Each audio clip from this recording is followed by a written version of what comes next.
ইসলামের দাওয়াতের পক্ষে ডক্টর জাকির নায়েক এমন একজন আলেম যিনি যুক্তি দিয়ে ইসলাম ব্যাখ্যা করেন, যিনি তরুণ প্রজন্মকে কোরআনের আলোয় জাগিয়ে তুলেছেন।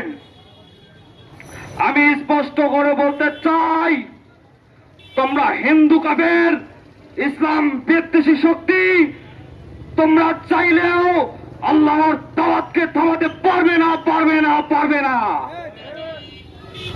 আমি বলতে চাই, ডক্টর জাকির নায়েককে বাংলাদেশে আসার অনুমতি দিতে হবে। ডক্টর জাকির নায়েককে বাংলাদেশের ছাত্র জনতার উদ্দেশ্যে বক্তব্য দেওয়ার সুযোগ করে দিতে হবে, যাতে এদেশের তরুণ প্রজন্ম সত্যের পথে ইসলাম জানতে পারে। আমি আমার সংক্ষিপ্ত বক্তব্য এখানেই শেষ করছি। লিল্লাহি তাকবীর, আল্লাহু আকবার, আল্লাহু আকবার, আল্লাহু আকবার।